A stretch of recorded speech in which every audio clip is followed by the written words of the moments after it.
Welcome back to We're Having Fun. Gotta turn it on.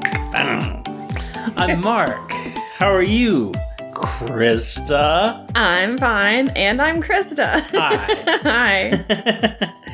Hi. We're back. Another week, another peek into our lives. Yeah, sure. Okay. We're doing fine. This has been another peek into our week. A peek into our week. I like it. Yeah, there you go. We didn't actually say anything that's happened to us, but all right, sure. Yeah.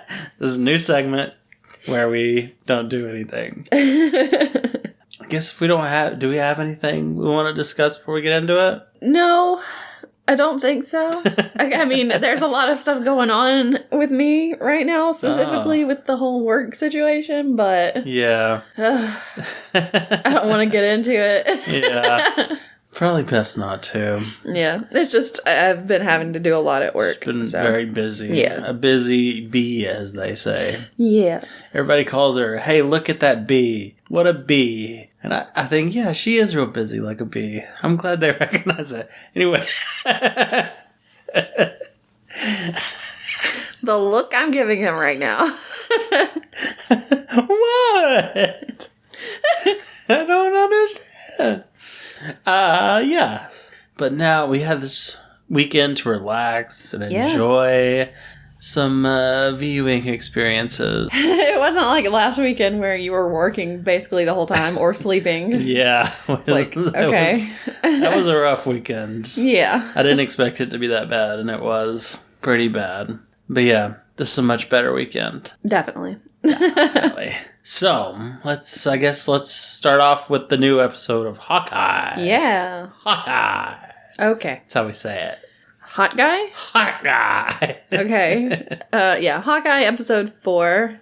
Don't ask me what the name of it was, because I don't know. Yeah. I don't pay attention to the titles of them. Yeah. So I have no idea. no clue. Yeah. I never really paid attention to episode titles, ever. So. I do sometimes, but... Yeah. We left off last time with a sword to Hawkeye's throat. Yes. Held by Jacques, the swordsman. And Kate called him Jack. Yeah, she does. Because I was like, well, maybe they are saying it Jacques, but no, she says Jack. They all just say Jack, and it's like, okay, well, all right, whatever. I guess I don't feel so bad about saying it as Jack all the time. And we're left on a real cliffhanger, and we come back to find out everything's fine. Everything's fine. They're cool with it. It's no big deal. Yeah. Sorry, just a been in the home. You know how it is. Yeah, because Kate shows up and she's like, whoa, stop. And he's like, oh, wait, this is Hawkeye. Oh, my gosh. And we have an Avenger in the home. Yeah, so they just have a little conversation instead. They sit down on the couch and it's all nice. Yep. And Kate's like, oh yeah, I'm his partner. We're working on some Avengers business. Yeah, and... There's an Avengers level threat. It's not an Avengers level threat. It's not. Yeah. Mom kind of thinks it is, though. Well, the mom says, is it an Avengers level threat? Yeah. And Hawkeye's like, no. And she's like, oh, okay.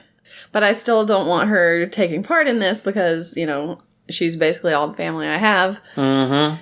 So, yeah, she's not a big fan of Kate joining Clint. Yeah. And she's kind of like, okay, well, you can leave now. Yeah. I've got to talk to my daughter.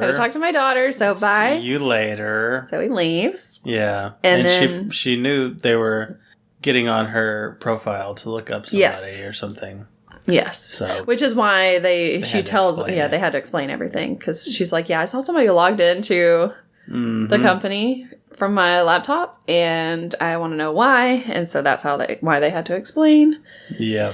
So, yeah, but Jack and her mom are sitting there talking. He says some nice little aphorisms, or he does one. Yeah. And he says, life is short. You never know what you're going to get. Yeah. And they kind of giggle at it. And he's like, what? I said it right. And they're like, no. And then earlier this week, you said absence makes the heart grow older.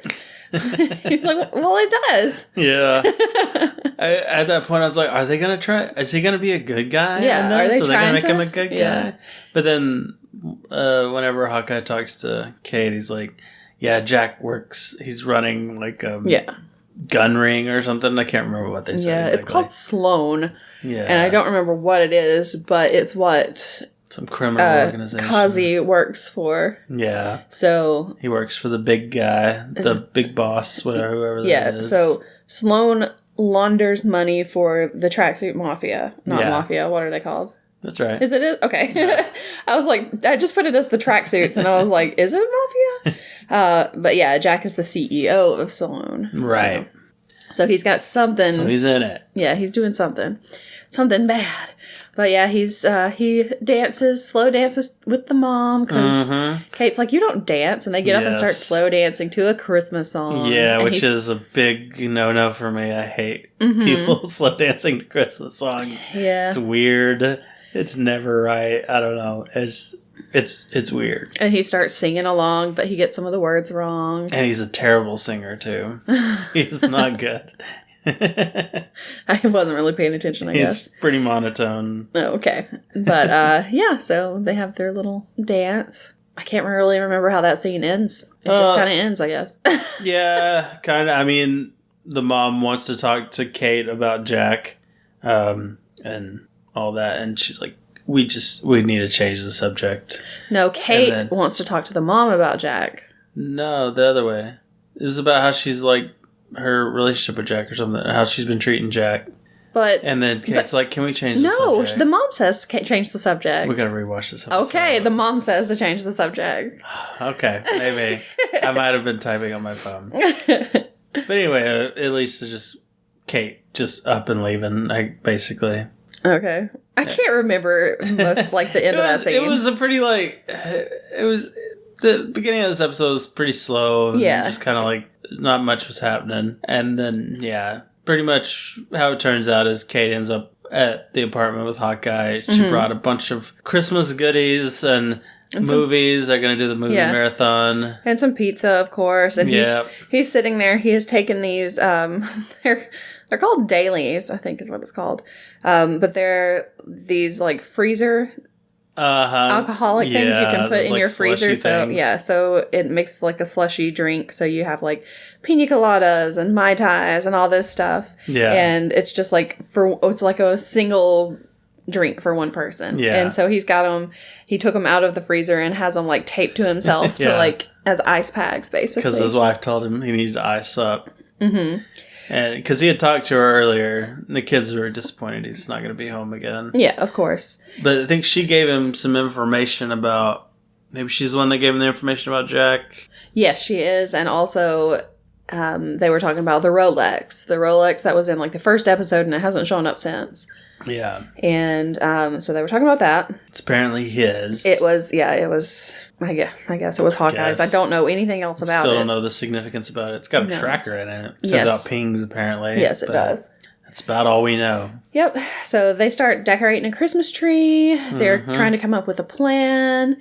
And they're having mixed drinks. They discuss boomerang arrows, which are a big thing in the comic, which is great. Okay, I didn't know they were a thing. Great shout out.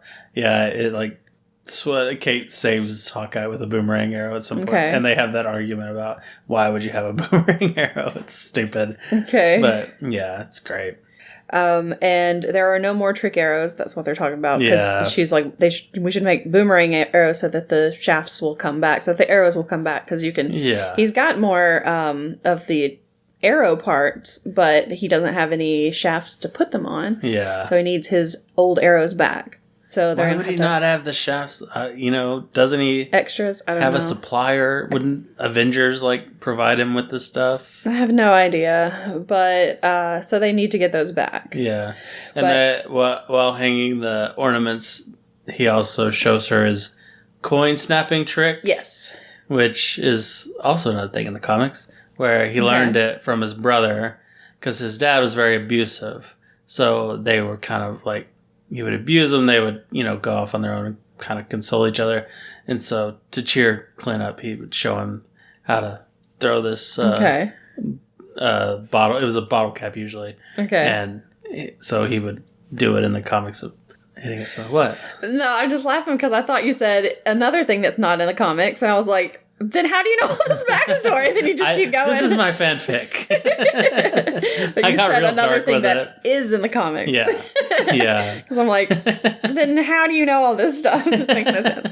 Yeah. But, one other thing I forgot about is that guy, the guy that was LARPing is it Grills? Is his name? yes. His name's Grills because there's in the comics the guy. They always have like rooftop parties, and he runs the grill. Okay. So they call him Grills. Okay. And at some point, he like goes with Grills to his dad's apartment and helps him like box up stuff because there's a flood coming, there's a hurricane coming, so they have to get everything out of the basement. Okay. And it's just this like side story just for no reason. Yeah, it's kind of sweet still. But yeah, so I forgot about Grills being a person in the comics too. Okay. Yeah, looks completely different. He's an old dude, old bald white dude in the comics, so definitely different guy. Yeah, definitely different. Yeah. So they were wearing ugly sweaters though. They were. He had a nice cat one. Mm-hmm. They were decorating the Christmas tree. They were having a Christmas movie marathon. Mm-hmm. I know that she had.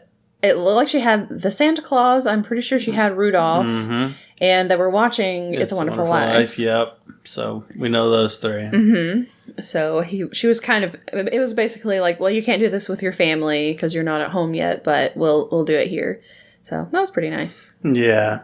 And he opens up about Natasha and stuff. Because he talks about the one shot that he didn't take. And it was because he was sent to kill Natasha. Yeah. And when he went to kill her, he couldn't do it. Yeah. And he said that, it was a good thing he didn't because she turned out to be a good guy. Mm-hmm. She wanted out. Mm-hmm. Yep. So. Which kind of comes up later. Yeah. So definitely does. At the end of this episode. And he also talks about how he's a weapon and he was used by whoever, S.H.I.E.L.D. Yeah, he just happened to be used by the right people. Yeah. And the name of the comics that they're based on is My Life as a Weapon. So okay. That was a lot of comic stuff. All right. So this is like it's like an early Christmas for me. I'm just getting presents the whole time. Okay. Just little shout outs. So they find out that the arrow shafts are with the NYPD. Mm-hmm. So he sends her to the LARPers in Central Park again. Yep. Because he knows that some of them are cops and everything. And of course one of them is a fireman because Grills is a fireman. Yep. And so he sends her there so that... or I guess he's a fireman. I don't know. Yeah, he is. Okay. So sends her there so that she can get the shafts back while he goes to talk to Kazi. Yeah. She talks to Wendy Conrad, who is Bombshell, which is why Bombshell is on her bag. Okay. She's just a regular human, good at explosives and stuff like that. So yeah, she makes like a little deal with the LARPers, and she thinks that they're really cool. Yeah, she loves them. She's like, "Oh, this is so neat! You made this yourself. This whole costume. This is so cool." So because she like invites them back up to the apartment, to their and everything. Base, yeah, basically. To their base, and they're like trying on different LARPing clothes and armor and all this stuff. And she's like, "Oh, I know what we can trade for those arrows. We can, you can do this other thing. You can do those." Which it doesn't make sense because it's like they're already doing something for you, and you want them to do something else for you. Yeah. Oh, she's going to get enough. She's going to get the fabric and stuff. That's what it was. Yeah. And then they can make their costumes with it, and then make two extra costumes. Because she's like, he needs a new costume. Hawkeye's got to have a new costume, and I want one too. So yeah. Gotta up that brand. But Hawkeye goes to see Kazi, and he shows up. He's like in the back of his car. Yeah. He's got his gun, his knife, his box cutter. He goes to reach for his weapons, and they're not there. None of them are there. Because he's like, don't even worry about that box cutter under the seat. I got it too. They talk about they talk about Echo, I guess. And how it's a misguided effort. She's got going. If she keeps going after Ronan, somebody's going to get killed. Yeah. Implying that it's going to be her. Right. And that's not good. He's like, I don't want that to happen. Yeah. So you need to, you seem to be pretty tight with her, so you need to like talk her out of it. Yeah. And then when he gets out, he's like, "Can I have my gun back?" He's like, "No." No. He just chucks it. Yeah. Well, that's a bad idea, first of all. Just chuck a gun in the sea. Yeah, because he's like, man, why'd you do that? I'm going to have to go find it. So silly. So yeah, Hawkeye gets back to the base, and that's when he sees all the LARPers there. And then Bombshell, is that what you said? Yep. She shows up, and he's like, "Oh great, here are my arrow shafts. Let me have them." And she's like, "Did you not bring your own bag? Yeah, you can't have this bag. This is my bag. My wife gave it to me. It's embroidered with Bombshell on there." Yeah. And he's like, "I promise nothing will happen to the bag." And I'm like, if something happens to the bag. Which I guess nothing did, as far as we know. Yeah, as far as we know. Hopefully. I was real worried about that bag. Oh, yeah. Yeah, I was real worried about it until they actually started getting into a fight and everything. And then I was like, I forgot about that bag. Yeah, that bag did not come into play. But, so he gets a little ping on his phone. Or, no, I think Laura sends a text to him about it, that the Rolex is getting a ping from an apartment and gives him the address. Yeah. So he's like, all right, we gotta go. So they head out, and Kate goes against his wishes. Yeah, she goes rogue. They're scoping out the building. He's like, all right, I'm gonna go like this, I'm gonna do that, and then I'm gonna get in there, and all this, and then he looks over, she's gone. She's already gone. She's walking across the street. Yeah. Not stealthy at all. No. Just almost hit by cars. Yeah, she gets into the building because she helps an old man with his groceries. Yeah. And the old man's like, you're weird. I don't want your help anymore. Yeah, she tells him she's talking to an Avenger. Like, she has no stealth at all. No, she's the worst. Yeah. So, anyway, she gets into the apartment, and they're like these flashing lights. And so she takes a couple of them out. Yeah, one with of them putty with arrows. Well, yeah, one of them with like the little goo arrow kind of thing. The Play-Doh arrow. Yeah. Arrow that is not Play-Doh. Yeah. So she takes care of those. She's like, oh crap. Well, she finds the watch, and then she finds a piece of paper that says Clint Barton, notebook. and then it has Laura and Lila and all his whole family information about him. And so she's like, whoever is here knows about your whole family. And he's like, oh no. And then she sees pictures. Yeah. Of Maya? Maya? Maya with her dad. Yeah. And he says, those blinking lights are an alarm. Yeah. It's an alarm for someone who's deaf. Yes, exactly. So she starts fighting with Maya because Maya shows up. Yeah, punches her in the back of the head. Yeah, and he's still on the rooftop, and he gets into a scuffle with someone. Yeah, some Splinter Cell person. Yeah, and he's like, it's Maya. And she's like, no, Maya's in here with me. He's like, well, who am I fighting? So he's fighting someone on the rooftop. She's fighting Maya in the apartment. Yep.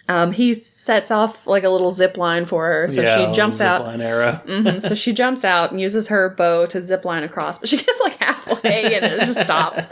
Yeah, it wasn't really at an incline. No, it wasn't at the best angle. But she does finally end up across. And of course, Maya gets over there too.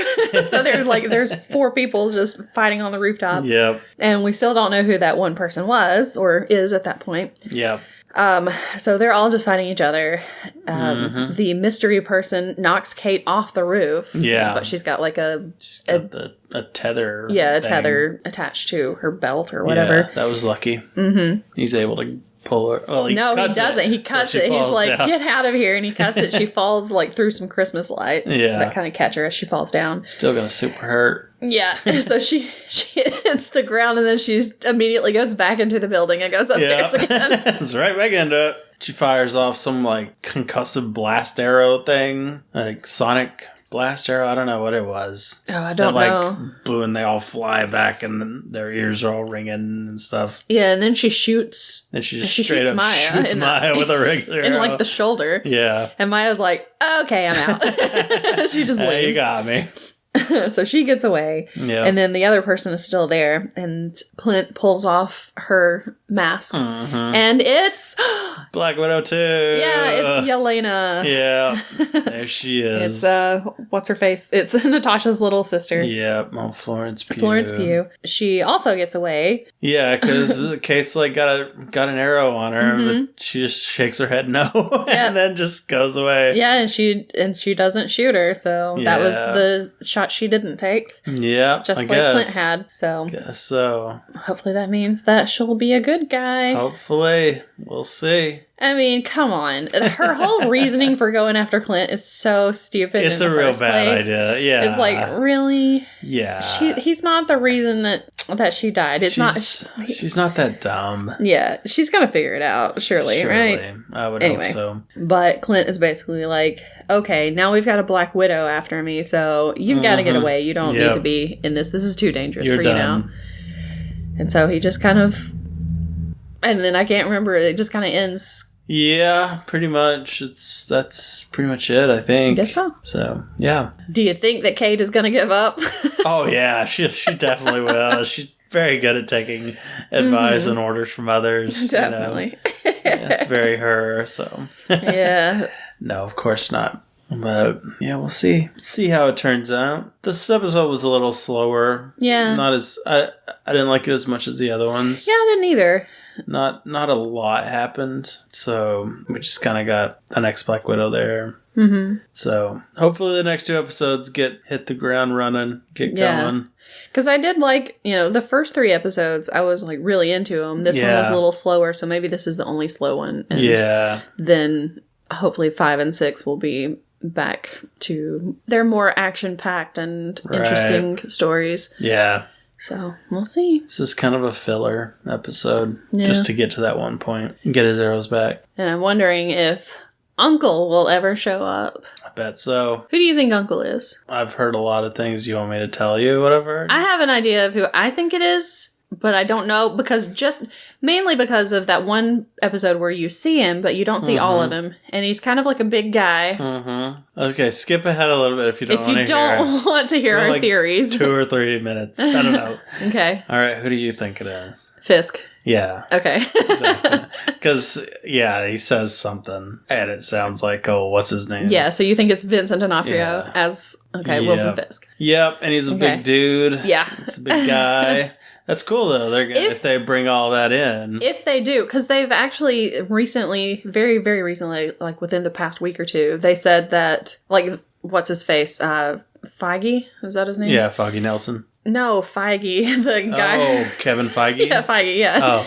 He said that Charlie Cox is still Matt Murdock. Yeah. So if he's still Daredevil, then surely all the other people... I'm still there. I am all for them bringing in the Netflix stuff because that Netflix stuff, except Iron Fist, was good. Like, it was really good. I didn't really watch a lot of it because I did watch were there only 2 episodes, 2 seasons of Daredevil, or were there 3? I think there were 3, maybe. Okay, maybe. I don't know. Maybe there was 2.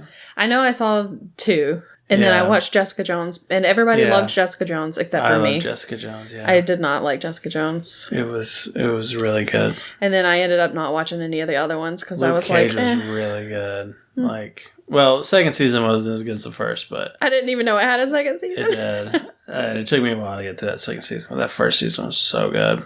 Yeah, see, the first season of Daredevil was really good, and the second season of it was...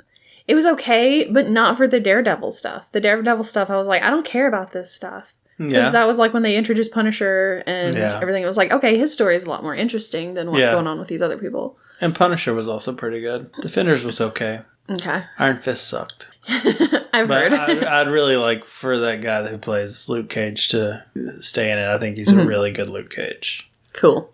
He's perfect. Yeah, but I mean, they may be bringing them in. Yeah, will Charlie Cox show up in Spider-Man like they think he? I don't know. Like people speculated. Yeah, I bet he does. I've heard theories that he's in there. They're trying to deny it. They're trying to deny a lot of things. They're trying to deny. When that comes out this week too. I know. And I want to see it and I want to talk about it, but I know that it's still Christmas season. Yeah. Well, at least we can see it and talk about it with each other, and then we'll let you know what we talked about. We will most likely have an episode about it at some point, but it probably won't be till maybe like right after Christmas. Yeah, it'll probably be like the first one in the new year or something. We got a lot of stuff to do. Yeah, because we already know what we're going to cover next week. Yeah. And then I think we're going to take a week off because if like our recording time falls on Christmas. Yeah. And we're going to be traveling. And then we got a family Christmas on Sunday. And it's just not going to happen. Yeah. So there's just too much going on that weekend. So we're going to take a week off for Christmas. Yeah. We've earned it. With all the quality we've put out. Oh my God. No. We've definitely earned it. So anyway, looking forward to seeing what happens in the last 2 episodes. Yep. Seeing if they reveal who it is. Surely. And then, of course, looking forward to Spider-Man. Yep. Because that's coming up. Yep, it is. It's exciting. Oh, my goodness. See how it goes. So now we move on to the main event. Yes. Which is one of your favorites, if not your favorite Christmas movie. I don't know if it's my favorite, but it is so high up there. It's one what that would you say is your favorite? It's a tough question. See, it is really tough. It's between this and another movie. Okay. And the other movie is White Christmas, because I love White Christmas. Oh, yeah, you do love White Christmas. Yeah, but I also love the Muppet Christmas Carol, which is what we're covering today, if we haven't said it yet. we are watching that. I didn't watch it too much until we started dating. Mm-hmm. And then have we watched it every year so far? Or did just last year? It may have just been last year. Yeah, you were still too shy to tell me you loved the Muppets the first year. And the thing is, we might have watched it. I don't know, but I'm not really big into the Muppets other than this. Right. Yeah. Other stuff I'm like, I think I've seen some of the movies. Well, this is probably like one of their best ones. I think it is. Like, I can't think of one that's bad, or maybe the first movie. I haven't seen all of them though. Yeah. Like, I don't think I've seen Takes Manhattan or Take Manhattan, whatever it is. Muppets Take Manhattan. I don't know. And I don't remember The Great Muppet Caper. Yeah, I've never seen that. I don't really remember Treasure Island too well. I don't think I've ever actually seen Treasure Island, but I've heard it's really fun. Yeah. And it was made not too long after this one was, so. Oh, really? Mm-hmm. Yeah, they kind of had a run in the 90s on stuff. Yeah, this one is definitely my favorite. Yeah. I saw the new one of the first new one. It wasn't that great. It was fine. The Muppets. The Jason Segel one. Yeah. It was fine. Yeah, it was alright. Yeah. That's all it was. And I saw the one after that too, the Muppets Most Wanted. It was alright. It was fine. Yeah. So that's where we're at. But this one is a good one. Yeah, so like I said, I never really watched the Muppets growing up. I watched the Muppet Babies, though. Oh, man. I watched so much Muppet Babies. I was really into Muppet Babies. That was quality programming. Loved it. So, yeah, the characters that were in that, I was like, okay, I know these people. Yes. I recognize these people. God, that was such a good show. I don't know why. It was so good. And I know a lot of people who love the Muppets. And I used to do trivia with a friend of mine. And he always, at first we would have different team names every week, a different one. And so he would always come up with a team name. And there was one time, there was this other team that we played against that was there like every week. And they called themselves Cobra Kai. Uh-huh. So of course one day we had to be Miyagi-Do. And that was the only time that we beat them. It was when we had that name. But most of the time we played as the Electric Mayhem. Oh, yeah. So, okay. Because he was really big into the Muppets. But, yeah. I was like, oh, that's an interesting name. I don't know what that means. Wow, you didn't even know it. I didn't know the name of the band. I didn't know. Interesting. Because like I said, I wasn't really into it. Yeah, you're a poser. That's cool. I even, when I was a little girl, I dressed up as Miss Piggy for Halloween one year. And I had, a little Kermit stuffed animal that I took with me and, that's cute. Hugged and squeezed to death as Miss Piggy. But, I mean, that's basically, I knew Kermit and Miss Piggy and Fozzie and Gonzo and, a few of Rolf. Rolf and Animal. all those, and then the rest it was just kind of like, I don't know these characters. I probably didn't even know who Rizzo was until I watched Muppet Christmas Carol. Yeah, me neither. So. Yep. I like Rizzo. Yeah, I do too. I do have a problem with this movie, like, from the get-go, is that all the food sings, which is weird. Their food is sentient, and they still eat it all. It doesn't all sing. There are a lot of it, but a lot of it does. The stuff they're selling to eat, sings. Yeah, it's weird. It's weird because there are like cabbages in the cart that are like singing, and it's like, But, you know, at one point Rizzo says, my mother told me never eat singing food. It's like, what are you going to eat then? I mean, there are some, like at the beginning, they're selling jelly beans. They're selling apples, so he gets to eat some apples. And yeah, he does have his jelly beans that show up a couple of times. Yeah. But yeah. They made, the Muppets are so weird. They made so many weird choices with the Muppets. Like, that Gonzo is just so attracted to chickens. I don't. Why? It's so creepy. It is real weird. I don't understand it. Oh, man. Who made that choice? It was like, you know what we should do? We should really hook Gonzo up with one of these chickens. He loves them. He thinks they're so hot. Oh my gosh. Because there are like a couple of times when he'll see a chicken walk by and he's like, hey. Hey, girl, what's up? Dude, stop. No, quit. Don't ruin Christmas. So yeah, there's just some things about the Muppets that confuse me. Yeah. But for the most part, they're good. So we got Michael Caine as Scrooge. Yes. Just killing it. Oh, killing, absolutely. Dude is so good. Did I have a crush on... Yes, of course you did. We know. Did I have a crush on Michael Caine as Ebenezer Scrooge? Yes. He's in his 40s in this, maybe 50s. I would think 50s, but I don't know. Yeah. He's looking pretty old. Yeah, he's got some interesting teeth going. Yeah. Were those real teeth or are those prosthetic teeth, you think? I don't know. I really feel like it's got to be implants on some of the shots at least. I don't know. And at one point he shows like he smiles and he's got like silver gold teeth. And so maybe those were fake. I don't know. Yeah. I don't know that much about Michael Caine. That also seems weird because like he doesn't spend much as Scrooge. Yeah. So why would he get gold teeth? I don't know. Why would he get bling like that? Seems out of character for him. I don't know. But anyway, Michael Caine kills it in this movie. Very good. As Scrooge. He great. When he got cast, he said that he wasn't going to act like he was playing with Muppets, that he was going to act like he was playing with like the Royal Shakespeare Company. Right. And he did. And he does, yeah. He's just like, oh, these aren't Muppets. These are actual people that I'm working with. Yep. Mm-hmm. Yep. And I think without him doing as good a job he did, it wouldn't have worked, I don't think. Yeah. I think it's maybe it might have been like too silly or something. Yeah. So his performance is just like, it delivers on this. Yeah. And there are some people who are like, yeah, he's too into it. He's, and it makes it not silly enough. And I'm like, I think it's like the perfect balance of silliness and you gravitas. Gotta have him. Yeah. You gotta have him doing that to ground it. Yeah. Some. Because, I mean, they'll handle everything else. Mm-hmm. They're doing fine. And he'll bust out a dance every once in a while. It's a little silly at times. It's great. Also, I think that they wanted to hire Tim Curry to play. Oh, yeah? But they thought that he was a little too... Yeah, he kind of goes over scary, the top sometimes. I guess. Scary? Okay. But then he ends up in Treasure Island. Oh, yeah. But he's playing, like, Long John Silver, so it works out. Yeah. Yeah, I don't know. I don't think... he would have been fine, because Tim Curry's good, but... Well, I mean, this was probably also not too long after he played Pennywise. And yeah.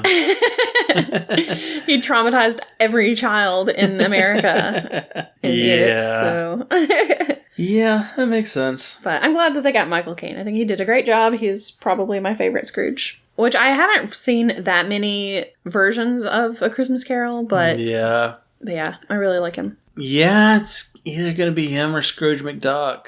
Oh, yeah. Scrooge McDuck's a very good Scrooge. I mean, his name is Scrooge McDuck. Born to play the role. Come on. Oh, boy.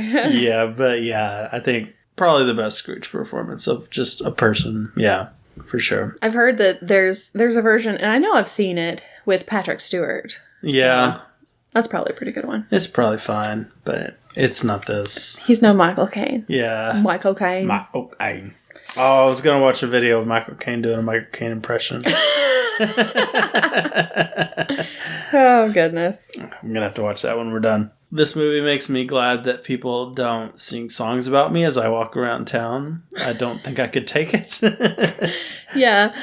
It's a lot like another of my favorite movies, Beauty and the Beast, where Belle is walking around town and they're singing about Belle. Yeah. But he's walking around town and they're singing about Scrooge. Yeah. At least she's oblivious to it, like, because she's reading or whatever. And yeah. She doesn't care. And they're saying, hears it. And for the most part, they're saying nice things because they're like, oh, she's really pretty. She's kind of weird, but she's nice enough, you know. And they're like, this guy is the worst. This guy sucks. He's the worst. Well, no wonder he's cranky. Just thinking about how bad he is. Yeah. What do you want? Oh, boy. You made this. So we have the first person that we're introduced to, though, because it pans down and, you know, you see like the marketplace or whatever, and you see Gonzo and Rizzo, and they're selling apples. Mm-hmm. And also before you get there, speaking of boomerangs, because we talked about the boomerang arrows, there's a guy that is selling boomerang fish. Oh, yeah. And so he's like, boomerang the fish. He's like, you throw it away, it comes right back to me, or something like that. So yeah, you've got that guy. Yeah. But you have Gonzo and Rizzo, and Gonzo is Charles Dickens in this. So he's the narrator. He's telling the story, and Rizzo's like, "You're not Charles Dickens." He's like, "Yeah, I am." He's like, "I know this story, the story of A Christmas Carol, like the back of my hand." And he's like, "Prove it." And he's like, "Well, there's a little mole on my thumb and there's a scar on my wrist from where I fell off my bicycle." And he's like, "No, the story." Yeah. Their interactions throughout the movie are great. Yeah, they're definitely the comic relief. They're which very fun. Is nice. I like having them as the comic relief and as the narrators and everything. Yeah. It's really cute. You definitely need it because there's some terrifying parts of this movie that we'll get to. Yeah. So it starts off just like it does in the book. Maybe not just like it does in the story, because in the story there's only one Marley, because there's Jacob Marley. Oh, yeah. But with this one there are two, because there's Jacob and Robert Marley. And the Marleys were dead to begin with. Yeah. Like, wow, that's starting off real scary dark, already. Pretty dark. So yeah, then you get into Scrooge, where they're singing about him, and you get to find out all kinds of stuff about how he treats other people. Mm-hmm. Especially the Mises. Yeah, those Mises. There's no cheeses for us Mises. They're so cute. I love the mice so much. They only show up highlight. They show up 3 or 4 times in the movie. Yeah. Maybe 5 times, but they show up like several times during this one song. There are only 2 of them, I think, that sing. Well, actually, I take that back. I think all of them sing. But one of them, at one point, they're talking about how housing is terrible for everyone. There's one of them that's like, it's even worse for mouses. And they never get mice correct. Yeah. And then there's the little girl mouse that's like, "Please, sir, I want some cheese." So she's my favorite. Yeah. But then the no cheeses for us Mises. Mm-hmm. I feel like there may be another little part, but I can't remember. Just one about the presents of get mittens from your mother. Oh, that's in a different song. Oh, but yeah. Okay. Yeah, that's their next appearance. Gotcha. But so the mice are really cute. He walks to the beat of the song, which I really like. Yeah. Because I have a tendency when I'm listening to music when I'm walking to walk to the beat. Mm-hmm. And it's really fun also when you're in your car and you're listening to a song and you're watching people walk down the street and see if they are walking to the beat of the song that you're listening to. That's really fun to do. I don't know why I do that, but I do. So, he walks to the beat. I love the mice. There's like a choir at one point who's like, he can't really be that bad. And then like all these people are like giving him a little change and everything, give him some money, and then he walks up to him and just like walks straight away, and they're like, okay, yeah, he's a jerk. So yeah, they have that nice little song. I like it. Yep. And then it ends basically once he gets to the steps to the door of his office. Mm-hmm. Scrooge and Marley Yep. And everybody just kind of stops and he turns around. And they're like, oh, we gotta go. Act normal. Yeah, exactly. Fly casual. And that's pretty much it. He goes inside and... to his unappreciative employees for all he's given them, their demands. Yes, exactly. So he goes in there. He gives Kermit. Kermit is playing Bob Cratchit in this, of course. So he gives Bob a stack, and this huge stack of eviction notices for Christmas. It's like everyone in town. Yeah, and he's like, Bob is like, but it's Christmas. And he's like, well, you can gift wrap them. Like, wow, okay. That would suck.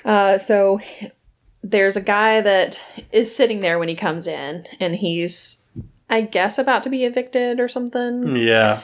And he's begging not to be. Yeah. He's like, because it's Christmas and all this stuff, and he just throws him out. Right. And he don't care. Yeah, he does not care. He only cares about money. Mm-hmm. He's very greedy. And then his bookkeepers ask if they can have more coal for the fire. Because their ink is freezing. They're freezing. They're so cold. Their pens have turned into icicles. Their assets are frozen. And he's like, how would the bookkeepers like to spend Christmas unemployed? And they're like, heat wave. So they start singing tropical dancing. Very nice. Because they're like, oh no, it's totally warm in here. We don't need extra coal. It's cool. Whatever. I do like those mice. They were pretty funny. The whole thing. They're really cute. So, or they're rats because they're like rats, Rizzo. Yeah. Sorry. So they go off and start working again, and Scrooge's nephew Fred shows up. Mm-hmm. He comes in and he's like, "Oh, Merry Christmas!" He's like a really jolly little guy. He's really nice. Looks like Neil Patrick Harris a little bit. A little bit, yeah, I can see it. Yeah. Did I have a crush? Of course you did, Krista. We know you had, like, everyone, the rats, Kermit. We know everybody had a crush on. This is your thing. Look, I was like 10 when I saw this, probably. Okay. Oh, man. Anyway, for the first time, anyway. Yeah, so nephew Fred, he comes in, he's wishing everybody a Merry Christmas. And then while he's there, these charity collectors come in. And so it is Beaker. Honeydew and Beaker. And Beaker. And they come in and they're like, oh, you want to donate to the charity? And he's like, no, I want to be left alone. They're like, oh, but that's terrible. And he's like, I don't care. And anyway, Fred, as he's leaving, he leaves like a wreath on the door for him. Yeah. And he also invites him to Christmas dinner with him and his wife, Clara. Mm-hmm. And he's like, no, I'm not going to do that. Yeah. The only thing worse than Christmas is love. He's like, okay, well, see ya. And so he walks off and he's like, Merry Christmas to everybody. And so Honeydew and Beaker are in there. They're still waiting to see if he's going to give them any money. And he's like, no, if I pay my taxes, that pays for the poorhouses. They can go there. Yeah. The homeless can go there. And they're like, but some of them would rather die. He's like, well, so be it. He says that, good, they should die and decrease the surplus population. Yeah. And they're like, oh my gosh, this guy's terrible. That's messed up, bro. Yeah. So they're like, all right, fine. Well, we're going to go. And so they leave. And as soon as they leave, he hears somebody outside singing a Christmas carol. Yeah. Singing Good King Wenceslas. Mm-hmm. And it's Bean Bunny. Is that his name? His name is Bean. I didn't know that. And I had never seen Bean Bunny until this movie. And I immediately fell in love with Bean Bunny. Because I was like, he is so cute. Yeah. He's adorable. People hate Bean Bunny. And I'm like, why? Is he in other stuff where he's annoying or something? The only other thing that I've seen him in is if you go to Disney World, there's a Muppet, like in, Hollywood Studios, there's a Muppet ride that you can do there. Although it's not really a ride, it's like a show kind of thing. Yeah. And he's there. He's in it. He's in it. Yeah. And that's the only other place I've seen him. Huh. And he's adorable in it too, but people hate him. And I'm like, why? I don't understand why anyone would hate him. I don't understand. He's so adorable. Cute. And he gets hit with that reed. Yeah, so he's like, doesn't really finish his song, but he just kind of like fades it out, basically. Yeah. And then he's like, penny for the song, governor? And he gets the door slammed in his face first. And then Scrooge opens the door again. And he's like, oh, yes, he's going to give me some money. And no, he gets a wreath to the face instead. Yeah, that was pretty funny. Oh, poor Bean Bunny. Anyway, at this point, it is basically time to close for the night. So Scrooge is going to head home and let the bookkeepers take care of everything. And Bob Cratchit asks if they can have tomorrow off because it's Christmas Day. And so he's very reluctant. Can't believe they would dare ask. Right. He doesn't want to do it because he's like, you're just, stealing from my pocket. Exactly. You're stealing from my pocket. And Bob's like, well, everywhere else is going to be closed, so you're not even going to have anybody to do business with. So he's like, oh, fine, whatever, you can have the day off, but be here earlier the next morning. Yeah. So they're all like, yay! And he walks out, and they start closing for the night, and they sing another song. Yeah. And this song is called One More Sleep Till Christmas. It's a good song. It is a good song.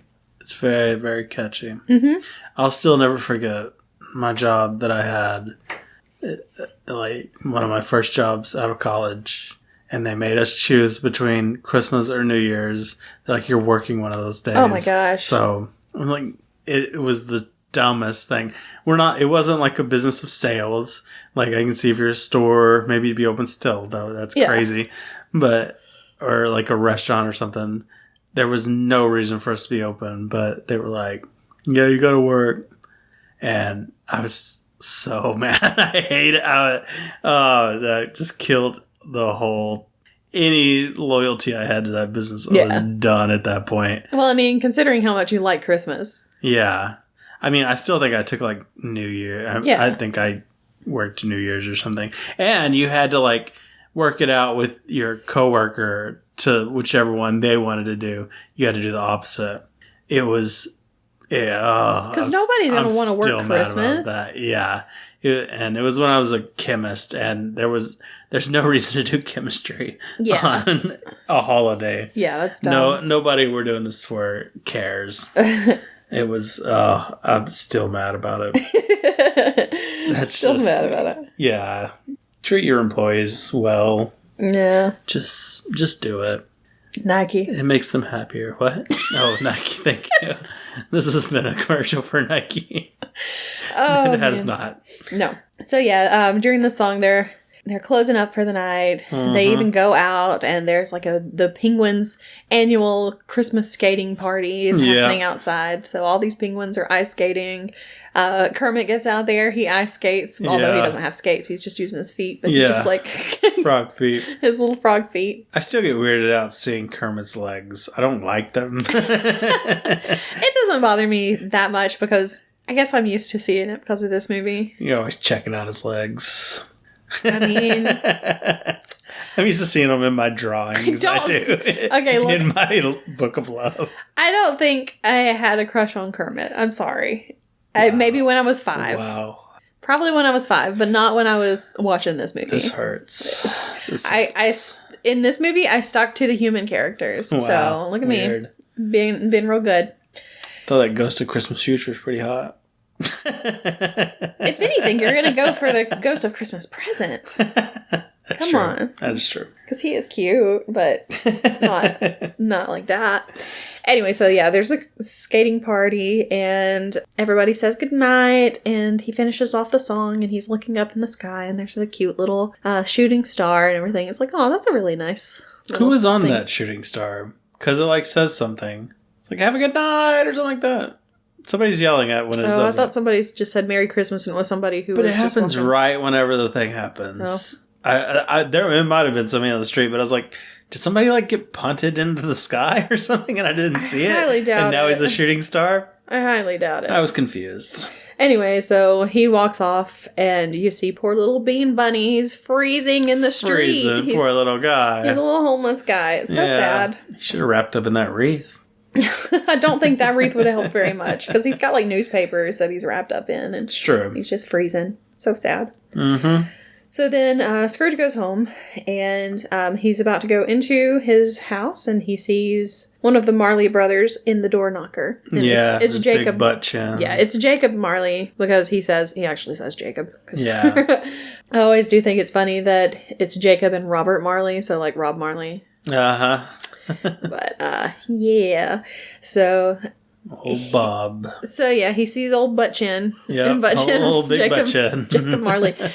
I can never remember which one is Statler and which one is Waldorf. Yeah, I can't remember either. It's one of those two, though. I think it's Statler. Maybe. I think Waldorf is the bald one. Maybe. So, are they not both bald?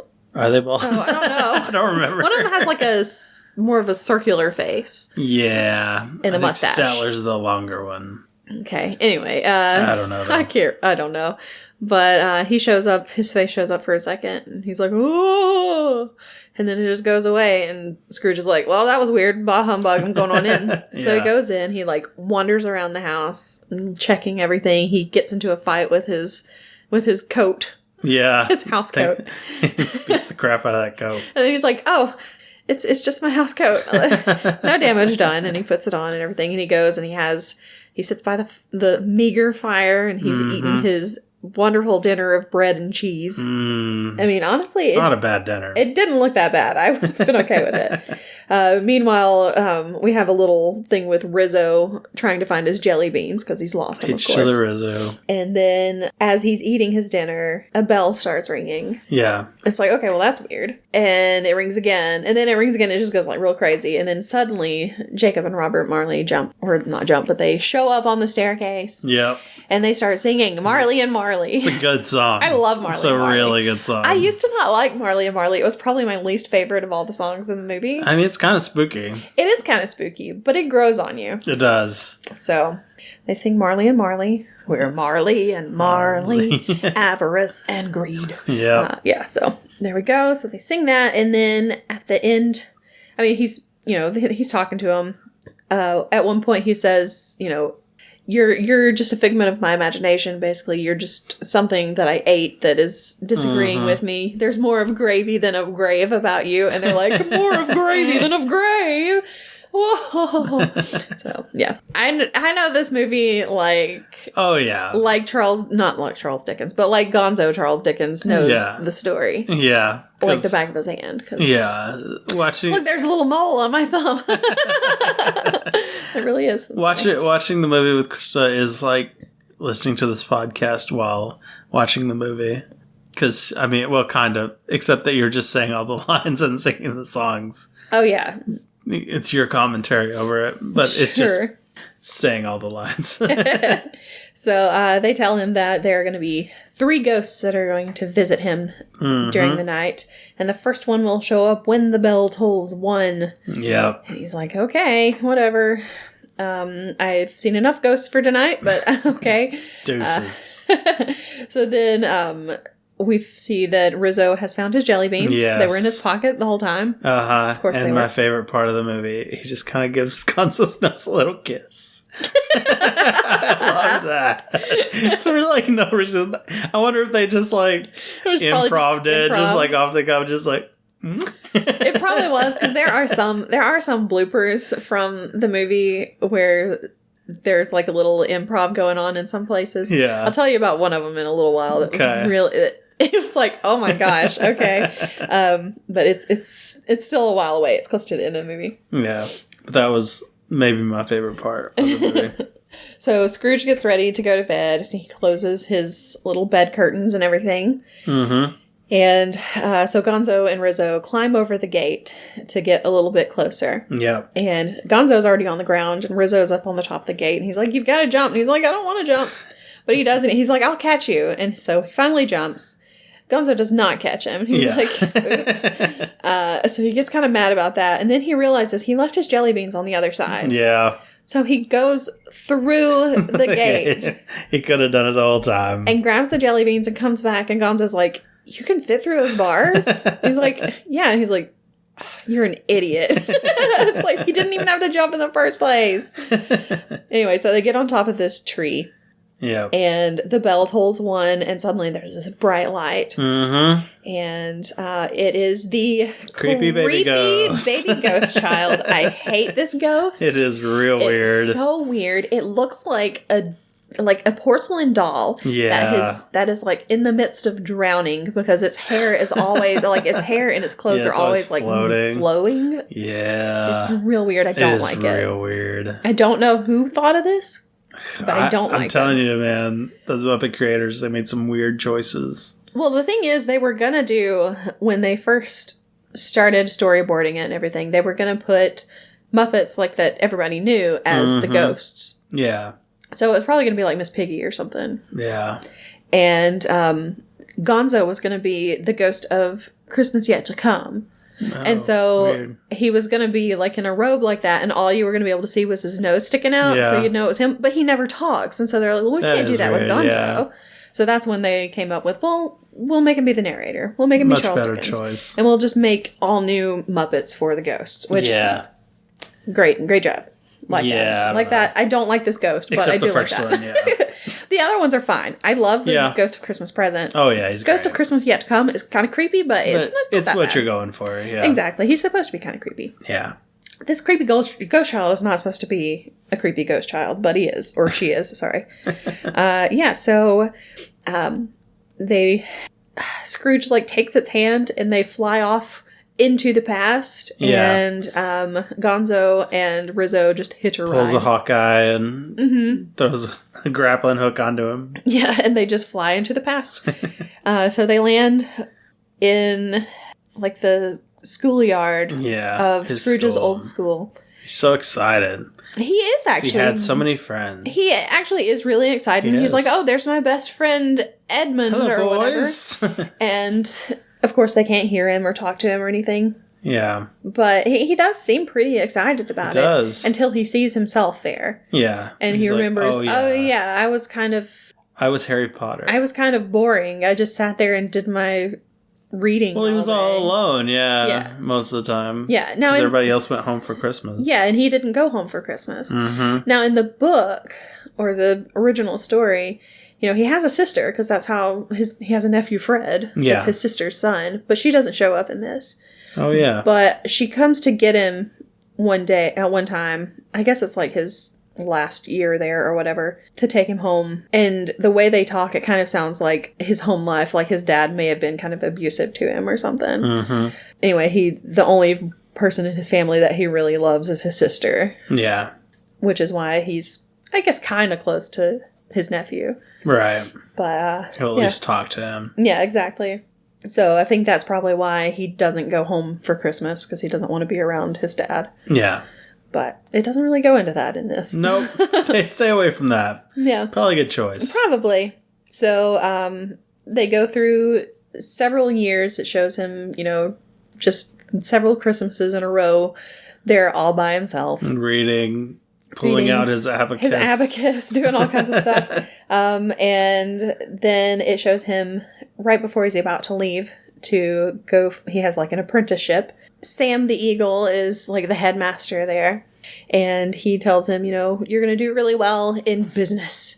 And he says something about, it's the American way. Yeah. And then Gonzo whispers to him something in his ear, and he's like, oh, it is the British way. So this is really cute.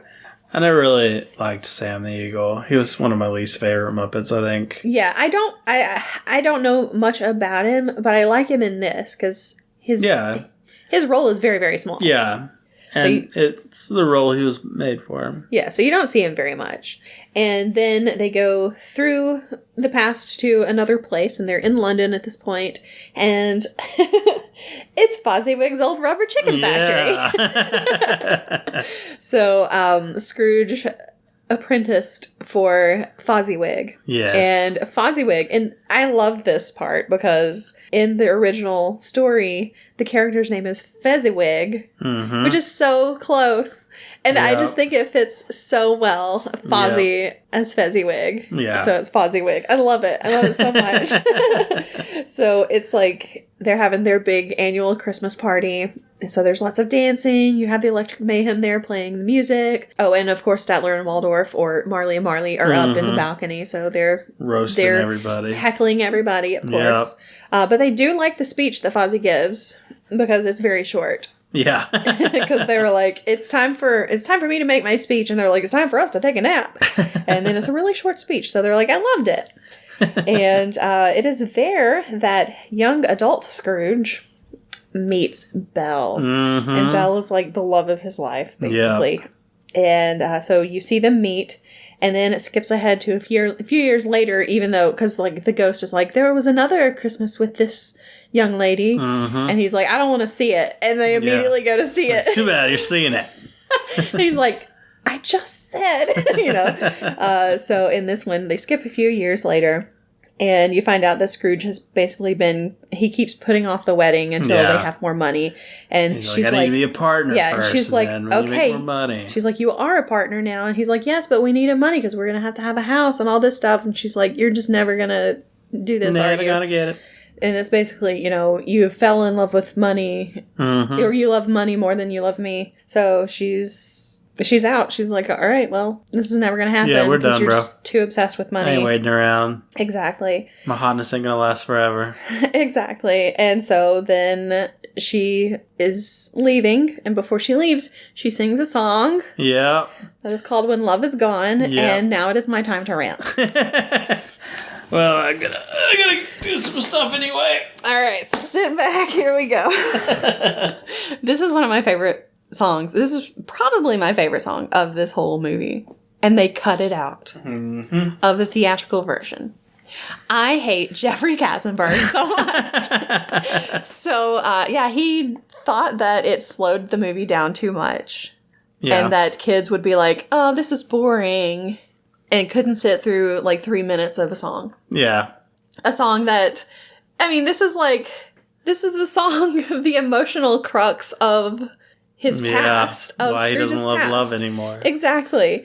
And it's like, come on. It's so good. It's such a good song too. It's so pretty. Yeah, it's a pretty good song. And so he cut it. He cut it out of the theatrical version. So when people went to see it in the theaters in 1992, they did not see that song. But then, and it really made Brian Henson mad too, because he was like, this is like a focal point of the movie. This is a big scene, and you're just taking this song out. And then at the end of the movie, you have like another version of this song, like the opposite of the song that fits with it, that shows how he's changed. Yeah. And it's not going to make any sense. And it doesn't make any sense, because it's like, huh, that's weird that they would just have some small little song right here. So he was not very happy about that. But I will tell you that Jeffrey Katzenberg had a habit of trying to cut songs out of movies. Really? He tried to cut Part of Your World out of The Little Mermaid. I don't like how you're pointing at me threateningly. I'm sorry. Let me put my finger away. Like, listen. But he tried. Part of your world, really? Yes. That's dumb. And Howard Ashman fought for it because he was the one who did the music for it. Yeah. And so he was like, all right, fine, whatever, you can have it. And then he cut this instead. Like years but I'll later. Take it out on the Muppets. He's like, I'm gonna do something later. You're not gonna be happy about. Although Howard Ashman didn't care, because if we had to choose between songs, I think the Little Mermaid song's better than this one, but it is. It shouldn't have been cut. But it shouldn't have been cut. Yeah. So when it doesn't add that much time. Exactly. It's like 3 extra minutes. It's still less than an hour and a half with that movie with that one song in there. Yeah. So they cut it out for the theatrical version, and then when it came out on VHS, it was back in. And that is I didn't see it in the theater. Yeah. So when I saw it for the first time, it was just a VHS copy. Right. And that you got off the streets. Exactly. You knew a person. No, I think that it may have been something that like my grandpa or something found at a yard sale or at like for really cheap somewhere and got it. I can't remember. What if you had the only copy that actually included it in there? No, because there are plenty of people who have it, because there's a big to do about this whole thing. Well, considering Disney put it in there as an extra. Oh, yeah. Like, people need this. Exactly. So they put it back in for the VHS release. The only thing is that was like standard format. So when they decided to do the DVD release, they had the theatrical version, which was in widescreen, and then they had the VHS copy, which was in standard. So they did like the disc that I have, the version that I have has both versions on it. Mm-hmm. So you can watch it either in widescreen or in standard definition. And the widescreen doesn't have it because that was the theatrical version. Oh, okay. So it's cut out of it. So when people started getting the DVD of it, they were like, wait, where's that song? Yeah. And then that's when people realized, oh my gosh, that wasn't in the theatrical version. So it's not on this. Yeah. And they didn't have the theatrical version of that part that had been cut out. So, and they couldn't just put the standard version in there because it was the wrong dimensions and everything. Right. So, they thought that it was lost until last year, and someone found the version.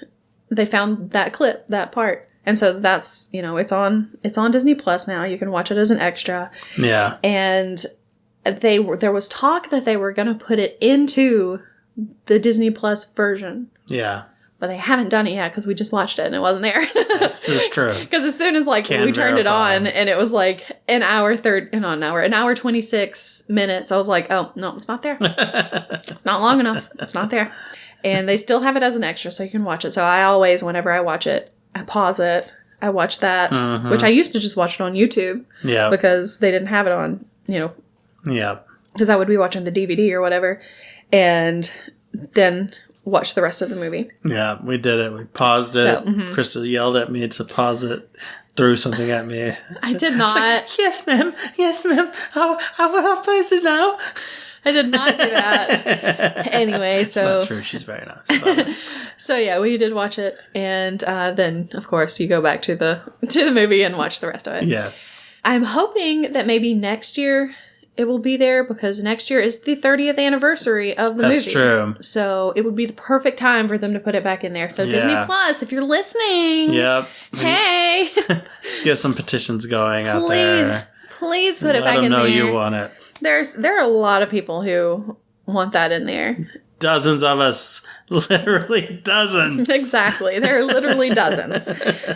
So yeah, hopefully at some point it will be back in there. Because it's a very pretty song. And also, it's like the first time that you hear Scrooge sing, too. Oh, yeah?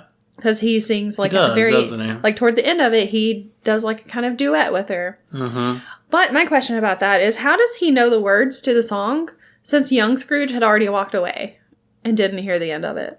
Well, he was listening to her just then. And he catches on to songs real fast. But it was like a bridge to the song, so it's different than the... Okay. He could feel the music in his soul. Okay, we'll go with that. I like it. I like it. So, anyway, I'm done ranting. I tried not to rant too much, but, we appreciate it. I've ranted about this for years. That was scary. So I'm sorry that I pointed at you so aggressively. It's okay. I know you're not Jeffrey Katzenberg. Jeffrey Katzenberg! Please don't see him when you look at me. Katzenberg is like my con. Katzenberg. So anyway, so she walks off, she leaves. Scrooge is crying. Rizzo is crying. And Gonzo is kind of like, it's okay, And finally he's like, Spirit, leave me. I don't want to see anymore. And so she does. Yeah, she pieces out. And so he's back in his bed. With the curtains closed again, I think. Or no, I think the curtains are open. That's right. Yeah, they're open. In the Mickey one, they're closed because he sees the light and stuff. But yeah, I think this one's open. So they're open because he's kind of sitting there with his head in his hands and everything on his bed, on the edge of his bed, and that's when the clock strikes 2. Yeah, and he's like, "Okay, it should be any moment now."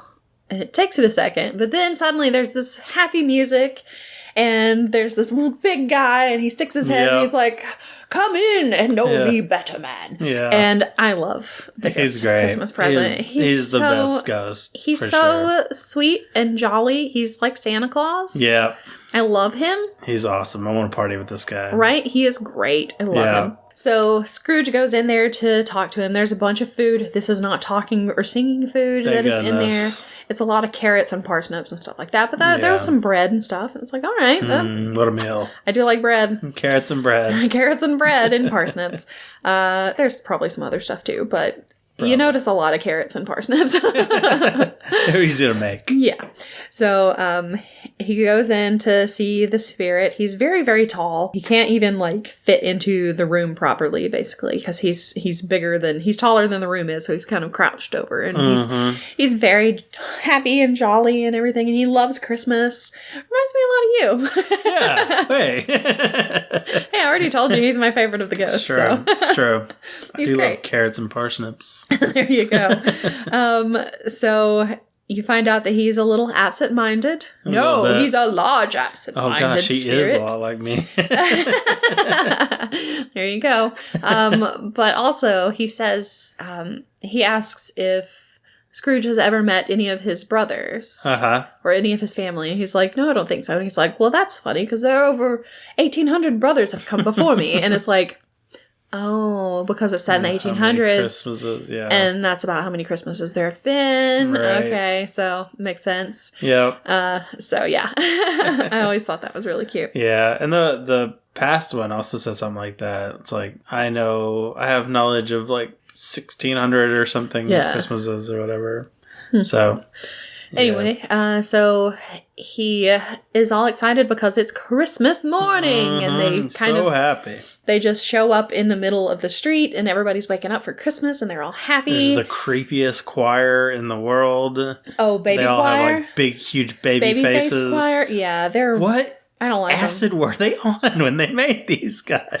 I don't like them. I don't like them at all. Why didn't they have the choir from the first song? Because they were like normal, like.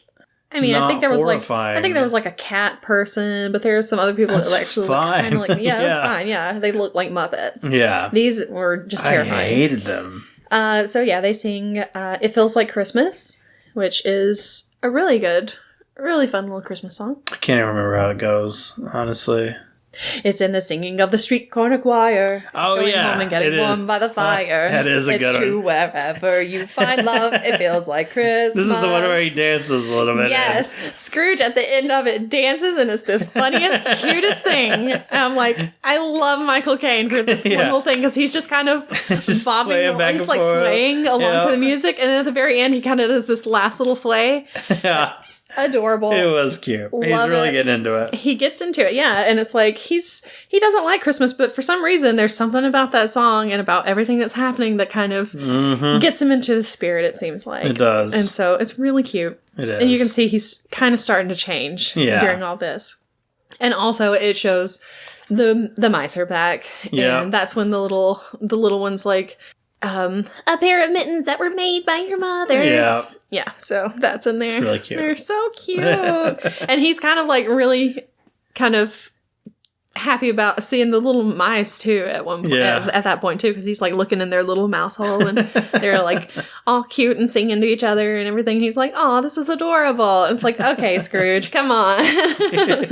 You gotta be a good guy. Yeah. So, yeah, they have that cute little song. Everybody's dancing. Even Scrooge is dancing. And then it ends. And he's like, okay, I can see why people like Christmas. You know, show me family. Take me to my family. And so he takes him to Fred's house. Yeah. Fred and Clara. And they've got some friends over, and they decide they're going to play a game. Yep. And, real old school type game. Yeah. So they're... when they had nothing to entertain them. Yeah, I guess so. So Fred thinks of something, and they all have to guess what it is. Yeah, so, it's like of course, 20 questions. Yeah, so it's not vegetable or mineral, but it is animal. And it doesn't live on the farm. It lives mostly in the city, and it doesn't pull a handsome cab, I think is what one of the things is. And it's an unwanted creature, but not a rat, a leech, or a cockroach, because they've already done those. Yeah. And of course, Clara's like, I know what it is. It's Ebenezer Scrooge. And they all start laughing, and Scrooge is just like, because Scrooge really? like tried to get in on the game. He was so excited about it. It's like, is it a cat? Yeah, and then of course Clara's like, a cat, and he's like, I said it first. So he's like getting all into it, and he's having a good time until he realizes they're making fun of him, and he's like, oh, okay, I don't want to see this anymore. He's like, just take me back. Just take me back home. I'm depressed now. So, but instead of taking him back, home, he takes him to a different part of the city where Bob Cratchit lives with his family. Cratchits. So, Bob Cratchit's house. And you see that Bob is married to Mrs. Cratchit, who's played by Miss Piggy, of course. Yes, of course. They have Belinda and Bettina, two twin girls. They're both pigs. They're both pigs. They have Peter, who's a frog. Peter's a frog. And they have, of course, Tiny Tim, who's also a frog. So if you ever wondered what those genetics work out like, there you go. It works out pretty smoothly. Yeah, I guess so. Girls are pigs, boys are frogs. So, and they're cooking up a goose. Which is ruined. It is ruined by the soot because, of course, Gonzo is like, I'm a chimney sweep and I'm going to sweep the chimneys right now and get soot all on your food. It's the and worst. Rizzo falls on top of it. So, of course, there are probably like rat hairs all on their goose and everything. It's disgusting. It's gross. But it does have the fun line that Miss Piggy gets to say where she's like, Peter! Yeah. Don't stop turning that spit! So, I always like hearing her go, Peter! Yep. Tiny Tim and Bob, you see them coming. They show up. They are walking toward the house. They have a song. They have a little scat version of One More Sleep Till Christmas. Yeah, because it's the 'tis the season to be jolly and joyous. Yep, that part. Yeah, so Bob is kind of scatting along while Tiny Tim sings it. They get there, and it is time for dinner. They all start sitting down, and still singing. They do the toast. Oh, yeah. They toast to Scrooge. Because, Kermit gets kind of gang rushed by his kids when he gets there. Yeah, not just his kids, too. Because, he walks in, they're all like, Daddy! And they run over, and they just, like, squish him up against the door. Poor Tiny Tim somehow makes it away without getting hurt. I don't know how. And then, of course, they're like, leave your father. She's like, leave your father alone. And then she immediately, like, crushes him, and, like, he squeaks at one point. It's like, oh, my God. Yeah, it was so weird. What are you doing to him? But yeah, they all sit down. They, Bob says, to the founder of the feast, Mr. Scrooge, and Mrs. Cratchit is not happy about that. Her name is Emily, by the way, Emily Cratchit. And she's Mr. like, Scrooge Mr. sucks. Scrooge, indeed. She's like, talking about how he's a terrible person. Yeah. And Bob's like, Emily, the children, it's Christmas, and she's like, fine, even though he is odious, stingy, unkind, badly dressed or something like that. And the girl pigs are just like, oh my gosh, she's badly dressed, Mom. Scandalous. So scandalous.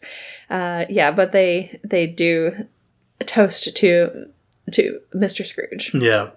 And Miss Piggy throws back her drink. Which always makes me laugh. Just like, taking that shot. Yep. And then Tiny Tim starts singing the song Bless Us All. Oh, yeah.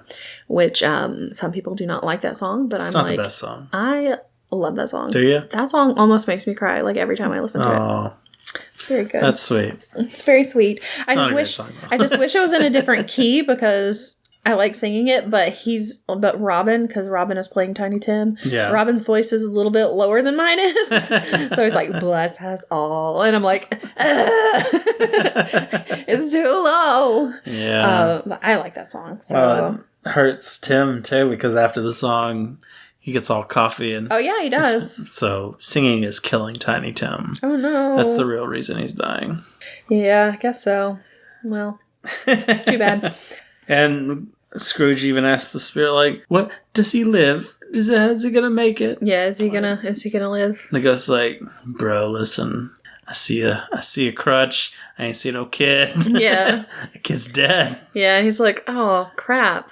And so the spirit's like, but he basically slings Scrooge's words back in his mouth because he's like, yeah, but be done with it and decrease the surplus population. And he's like, oh gosh, I did say that, didn't I?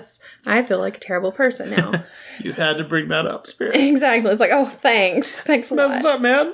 But anyway, he does notice that the ghost, as the night is passing, the ghost is getting older. Yeah. And he's, it's like they go to a churchyard. Mm-hmm. And as the bell is ringing for midnight, he's like, I'm only here on Earth for this one night. Yeah. And so, yeah, he dies at midnight and he disappears. He turns into some sparkles. Yep. And it's like, oh, that's sad because he was my favorite one. Yeah. How do we have to lose him? Darn it. Yeah. So then it starts getting really creepy. Yeah, this is when the dark stuff comes. There's like a fog that rolls in. Yeah. And then he turns around and there's the ghost of Christmas yet to come. It's like this big, like really tall thing that's like in a cloak. Big cloak, yeah. I can't see the face. Can't see a face. Does it have a face at all? I don't know. It does have hands though, and its hands are like really long, spindly fingers. Yeah. And it's real creepy. It is. And of course, at this point, Gonzo and Rizzo are like, this is getting real scary. So we're going to see you at the finale. And so they're out. Y'all have fun. See ya. Deuces. And they're gone. So he's like, okay. Oh, and the Ghost of Christmas Yet to Come doesn't speak, of course. Right. He just kind of points everywhere and everything. And he's like, okay, I know that I have to do this. This is going to make me a better man or whatever. So go ahead, lead on. I'll go through. I'm a changed guy already. Yeah, he's like, but I'll go ahead and see what you have to show me. They go to the streets of London and it's raining. It's all dreary. And there are these business pigs. Rich pigs. Yeah. Walking, that are like standing there talking about somebody who died. And how much he sucked. Wish he got his money. The guy, and I wish he'd left me his money. And they're like, are you going to go to the funeral? And one of them's like, if lunch is provided. So that was a fun one. So, they're talking about this random person who has died. And he doesn't know who it is. And he's like, I know these guys. So it's obviously somebody that I know also.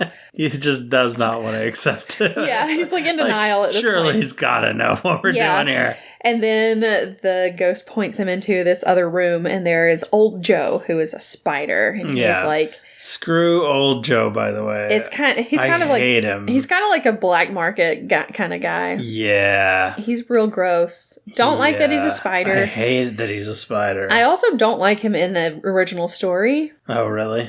But he's very similar. And there are these 3 other characters who are getting paid for bringing the dead man's things to old Joe. One of them brings I think it's maybe cufflinks or something. Oh, yeah. The first guy has cufflinks. He's supposed to be, I think he's supposed to be like the coroner or something. Oh, okay. And they were like mother of pearl. Yeah, mother of pearl. And then the other one is supposed to be like the charwoman or something. And she's got his bed curtains. Mm-hmm. And then the other one, it was like a maid or whatever, and she's got his sheets and there's his blankets, and they're still warm. Yeah. And he's like, oh, I don't pay extra for warmth. And she's like, you should. It's the only warmth he ever had. So they're all laughing about it and everything because it's like, oh, he's dead and he was not a very warm person. Yeah, do people buy dead people's blankets? I don't know. That's so creepy. Yeah. I would never want to sleep especially if he died on them. Mm-mm. Get out of here. Mm-mm. I don't care how nice they are, even. They could be the softest blanket in the world, and I would be like, nah, that's a no from me, dog. Yeah. You're going to get haunted. Yeah. That's how you get haunted right there. So he's like, I don't want to see this anymore because I'm pretty sure I know who died. I get it, man. I get it. He's like, I'm pretty sure I know who died. I don't want to see this anymore. Take me to some place that's, happy, and he takes him to the Cratchit house and he's like, oh, thank goodness. This is going to be great. They're all going to be, it's like, this is the most joyful so place happy to see me. He's like, this most joyful place I've ever seen. It's going to be wonderful. And it's not. It's all sad. Yeah, everybody's crying because Tiny Tim died. Yeah. They got his crutch and stuff up against the wall next to the fireplace. Yeah, it's rough. Miss Piggy is crying, of course, but she's trying to make it look like she's trying to seem like she's not. Brave. Like she's like, no, I've been cutting onions. I know that's not what she says, but something like that, Yeah. And it's the light. The light hurts her eyes. It was making her cry, And they're all very sad. And Kermit comes in and he's talking about how he was at the cemetery and he found a great place for Tim, and he can see the ducks it's on the hill. He can see the ducks in the river, and they're like, the ducks. Tiny Tim always loved watching the ducks on the river. It's like, oh my gosh, stop. So sad. And so Scrooge is like, oh no, he died. I'm the worst. This is so sad. And so they like sit down for their dinner, and it's real sad. And they're all like, some of them are kind of crying a little bit, and they're like, it's the first parting between any of us or between us. And at this point, there was a blooper, where one of the twins goes, "Can I have his food?"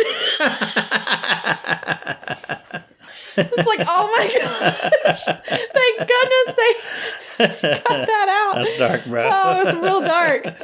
But anyway, so yeah, it pans over and you see the crutch and his little cap, his little newsboy cap and his scarf, and they're all just sitting on the chair next to the fireplace because he's not there to sit in it anymore. Yeah. So very sad. And of course, Scrooge is like, this is horrible. I hate this. I want to go. I want to go home. And he's like, no. You got one more thing to look at. You didn't say the magic word. So he kind of points. They're back at the cemetery where they started off. Yeah. And he points at a gravestone. He's like, I don't want to go over there. I don't want to look at it. No, I'm good. I think I know what it says. I don't have to see it. I'm ready to go now. He's like, no, go look at it. And he's like, oh. But I've changed. I totally have changed. I swear. I'm gonna be the best person you could ever be. I don't have to see this. He's like, get over there and look at that. He's like, okay, fine. He goes over there and sees it. He's like, oh, God, come on, man. He's like, it can be changed, right? This doesn't have to be. It's like, oh, well, dude, I mean, you are going to die at some point. But, Yeah, but at least, maybe he'll have a better grave. Or he'll have some more time, Yeah. To, celebrate with people and have friends and everything.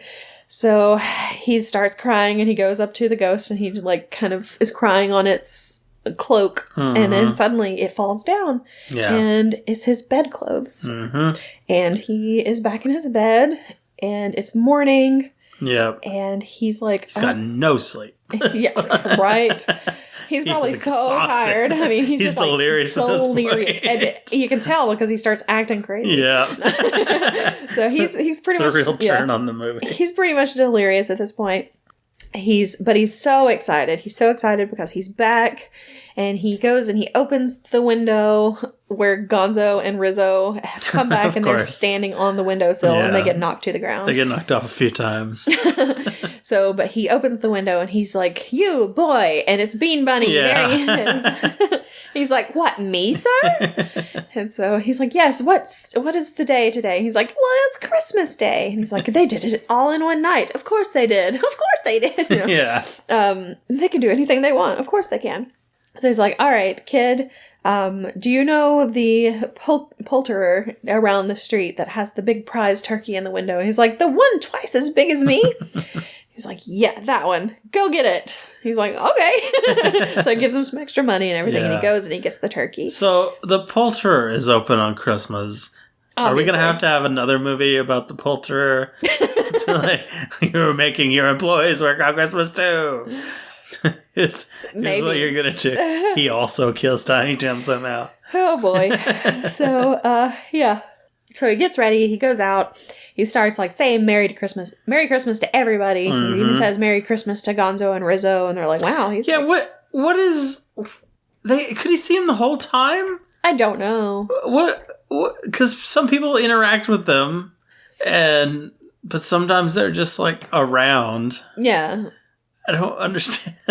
I don't think they're spirits or whatever. I think they're actual. So he didn't mind getting that claw attached to him as he's flying to the past? I guess not. And he saw them at the window and he's like, screw you. And he just opens the window, knocks them off. He doesn't care. Well, I mean, the windows were really dirty, so he may not have been able to see Well, them. a Christmas present does it too. And he's a ghost. He could tell. He's just like throwing them off. I don't know. I have a lot of questions about all this. Yeah, I don't know. Anyway, so he's going around saying Merry Christmas to everybody. He sees the charity guys again. And he's like, okay, I'm going to give my donation. This is how much I want to donate. And he just whispers it in his ear. And he's like, no, but he's like, oh my gosh, that much, And they're like, I wish that we could give something to you as a thank you, And Beaker takes off his scarf and gives him his scarf. And it's a little small. Yeah, a little skinny. For a person. Little skinny red scarf. But he puts it on. He's like, oh, a gift for me. Thank you. And so he goes off and he starts singing a song, of course, because that's what you do when you're happy. It's true. And so he sings a song called Thankful Heart. And as he's singing and everything, he's going around.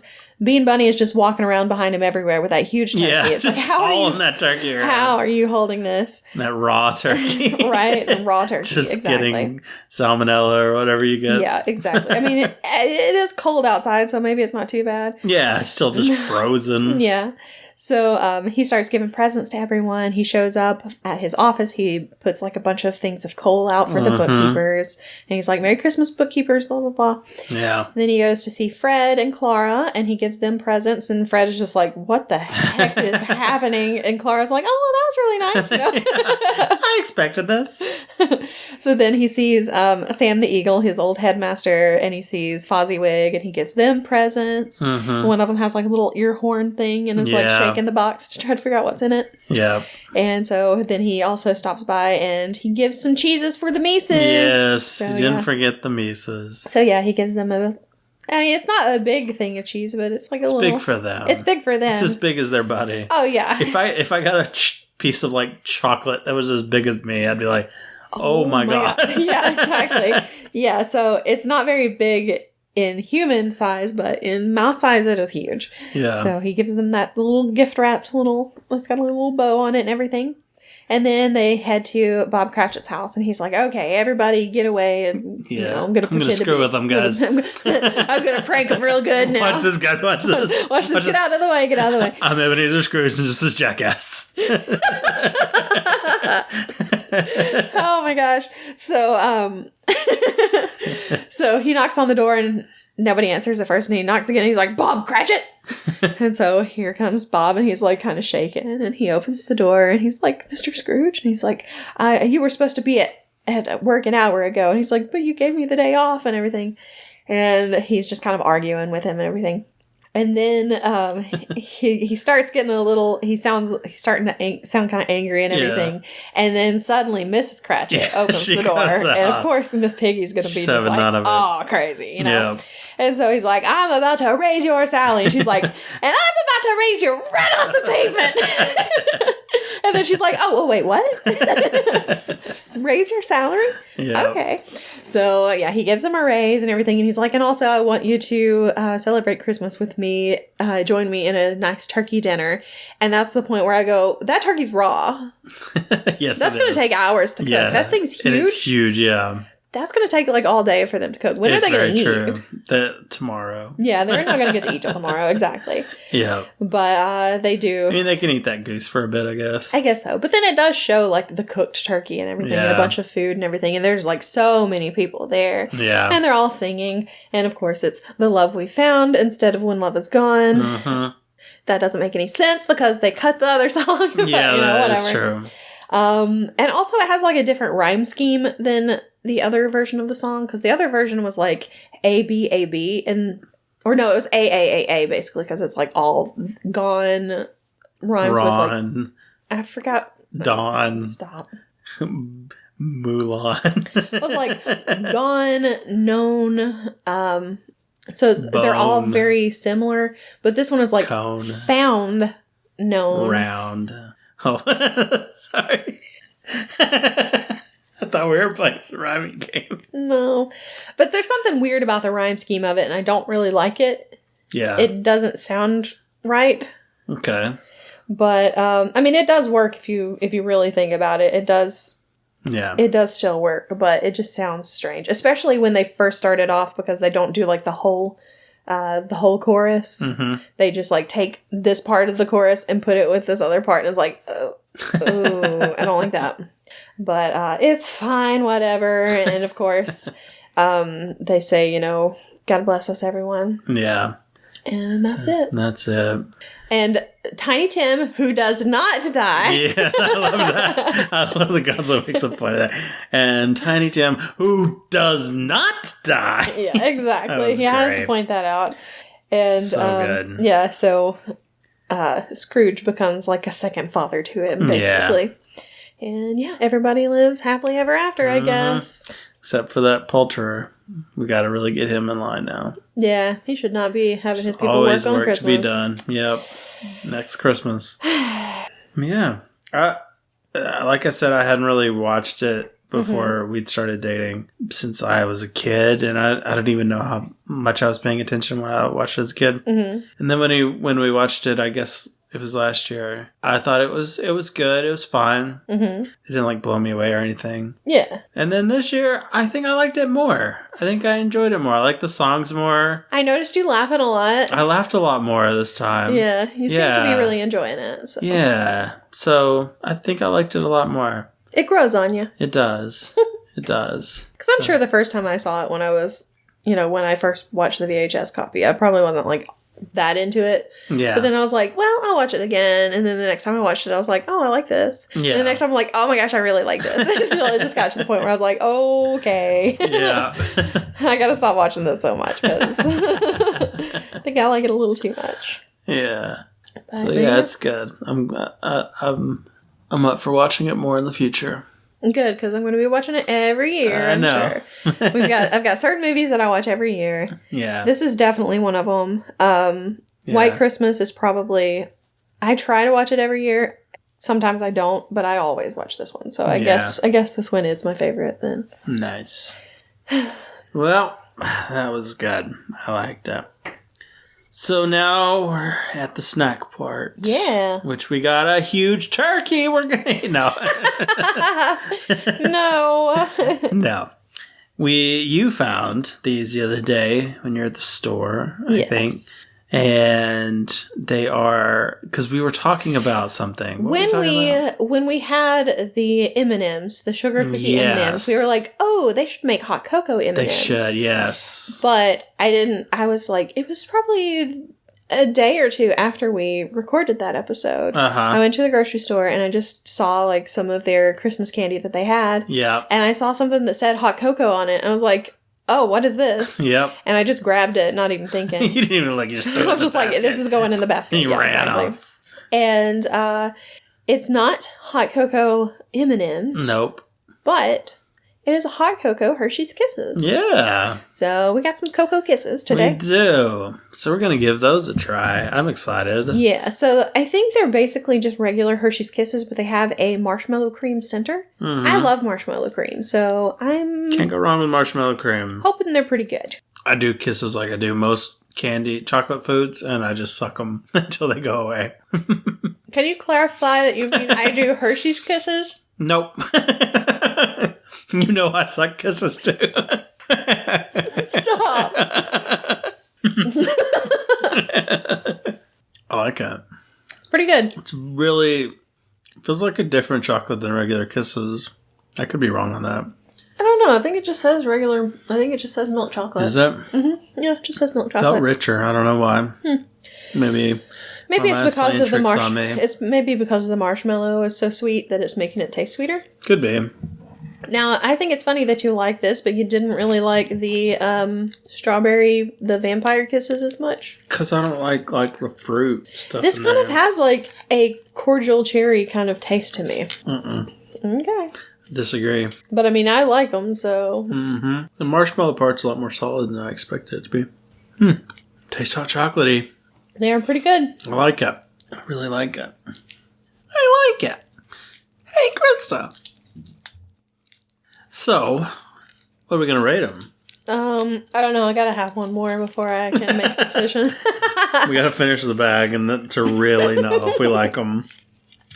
That's the true test. If you binge them till you make yourself sick, then how do you feel about them afterwards? Then you'll know. That's how I am in relationships. I make you OD on and then see how you're feeling afterwards. All right, I think I know what I'm going to give it. Oh. Or give them. Because I do really like them. Okay. What are you going with? And I could probably eat this whole bag. Yeah, definitely. I'm going to give them an 8. Me too. They're really good. Yeah, they're very good. They're not quite all the way up there, but... Yeah, they're not my favorite, but they are good. I mean, they're really good. They're probably edging toward an 8.5. Yeah, I ain't going to be mad if I get some of these in the future. Exactly. I like kisses, just in general, except for those fruit-filled ones. I like hugs, too. Oh, yeah, hugs are good. And I don't like... It always makes me mad when they have almonds in them. But I'll still eat those, too. I'll suck all the chocolate right off there. Spit those nuts right out. Now, see, I like the almond ones because I like almonds. But... At least they're nice enough to leave it as a whole almond. So there's not just a bunch of little bits of almond in there. And it's like, I got to sort through this to eat my chocolate. Yeah. And then I can just shoot out a whole almond at somebody. I mean... Whoever had the gall to bring me an almond kiss. I mean, almond M&Ms are whole almonds also, but... Yeah, but then you gotta bite through the candy. Yeah, you have to bite through the candy. It's an ordeal. Yeah. So... I can see how you would hate that. No, I hate it. I hate it. So, yeah, definitely good. Good job, Hershey's. Yes, good job, Hershey's. You nailed it. We also have something Hershey's for next week. We do. That we're going to try. But we will reveal that next week. Yes, so stay tuned. Yeah, but it is something else Hershey, so hopefully it'll be just as good. Speculate on what you think it is. Yeah. On Twitter at Having Funcast and on Facebook, Having Fun Pod. Or you can always send us an email at havingfunpod@gmail.com. And maybe we'll have videos up soon. Maybe. It's our plan. I need to just go ahead and I've got some of them uploaded. I just don't have them. I don't have the captioning done. And maybe I'll finally put up pictures at some point. I wanted to have the captioning done before I made them public, but... So eventually we will have our old episodes up on YouTube. Which, I mean, it'll just be like it's not going to have us on it or anything. It's just going to be the same thing. It's just going to be audio. It's not just going to be a picture of me while it plays? What? It's not just going to be like a picture of me while it plays in the video? No. Oh. But I mean... Can it be? No. But, I mean, I'm what about multiple pictures where it just changes expressions of me? I was just saying it's not going to be like video of us. We're not sitting here recording ourselves. Right. In video. Yeah. That's what I'm trying to say. Yeah. So it would just be like listening to the podcast like normal, but it would be on YouTube if you wanted to use it that way. And she's going to put up pictures of me reacting to the podcast. No. I am not. I am not. Like real thoughtful faces. No. Surprised. No. Laughing. No. I'm not doing that. I'm sorry she doesn't care about you listeners. Yeah, sorry. But hopefully we'll have some other stuff up there too, because we still have our Universal Yums stuff that we still have not eaten. Got to eat it. So if you want to see us eating some snacks, then hopefully we'll have that up soon, because I think we're going to record that maybe right after this. Hopefully. Because I'm hungry. I'm very hungry. I need some snacks. I don't know that we need to do snacks. Maybe we need to have leftover spaghetti or something. Yeah, we'll talk about this. I need something to fill in my belly. I really do. These 3 hot cocoa kisses are not enough. Yes. I'm surprised my stomach wasn't growling like crazy during the whole thing. Yeah. So anyway... We hope that you have a great week. We hope your holiday season's going well. Hope you're having lots of fun watching Halloween. I almost said Halloween. It's all Halloween movies. Holiday movies. You're a little late. Yeah, a little bit late. Sorry. I mean holiday movies. And we hope you join us next week. Yeah. And we will see you then. Bye. Bye.